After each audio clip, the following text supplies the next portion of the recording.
یه مشکلی که توی هوش مصنوعی مثل دیپسیک و کوپایلت هستش این هستش که شما وقتی دارید باش فارسی تایپ میکنید و میبینید که به صورت چپچین هستش و اگه متنتون توش فارسی و انگلیسی باشه میبینید مثل همینجا که مثلا اول فارسیشو باید بخونید بعد برید سراغ انگلیسیش و باز دوباره فارسیشو از اینجا دنبال کنید و این خب مشکل دیگه و میتونه سخت باشه. برای حل این مشکل من راه حلش رو بهتون بگم. یک 3 خط کد هستش که اینو من توی دیسکریپشن ویدیو هم گذاشتم تو یوتیوب، میتونید از اونجا بهش دسترسی پیدا کنید. اینو کپی میکنید 3 خط کدو، بعد توی محیط مرورگرتون مثلا همون کروم راست کلیک کنید توی قسمت اینسپکت، اینجا هستش، روی این کلیک میکنید، این پنجره براتون باز میشه.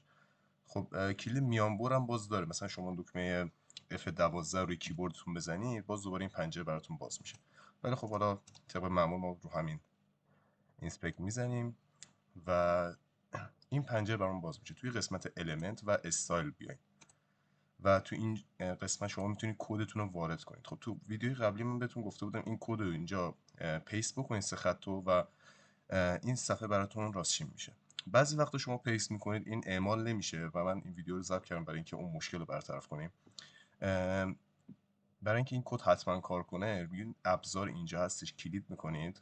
خب بعد اون بخشی که بخشی از صفحه که متن هست، اصلا نکنید اینجا من هر کدوم از چیزو میرم این کد مربوط بهش رو بهم نشون میده. خب وقتی شما این ابزار رو زدین این کد رو مثلا این موستون رو یه جایی بیارید که مثلا نکنید این کادر رو که الان مشخص کرده آبی رنگ هستش، این کادر متن من هستش، من میخوام اینجا راستشین بشه. اینجا رو کلیک میکنید و میگه که آقا این کد اینجا مربوط به این بخش از صفحه است و شما الان این کد رو وارد میکنید تو این بخشی که پرانتزش هست، اینجا اون 3 خط کد رو پیست میکنید و میبینید الان به درستی داره متن رو نشون میده و متن دیگه به هم ریختگی رو نداره. اگه بخونید متن متوجه میشید. تو کوپایلت هم به همین صورت هستش. من الان کوپایلت هم متاسفانه باز نشد و این صفحه رو براتون نمونه آوردم. شما توی هر صفحه وبی که برید میتونید این کار رو انجام بدید. مثلا اینجا رو میبینید باز مثل اونجا به هم ریخته است. شما دوباره میید این قسمت رو میزنید، اینجا هم برای مرورگر H هستش، اینجا هم باز دوباره هم راست کلیک بکنید تو قسمت اینسپکت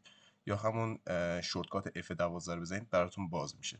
خب اون متن رو میاریم، این ابزار رو اینجا انتخاب میکنید، میگید که آقا من میخوام این پنجره راستچین بشه، اینو روش کلیک میکنید، میگه آقا این کدش مربوط بهش رو براتون مشخص میکنه و شما 3 خط کد اینجا باز دوباره پیست میکنید و میبینید الان اینجا براتون اعمال شد.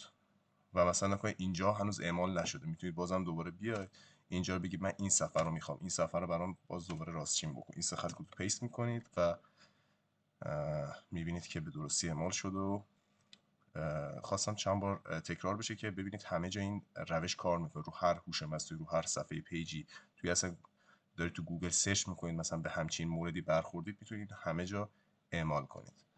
ممنون از توجهتون.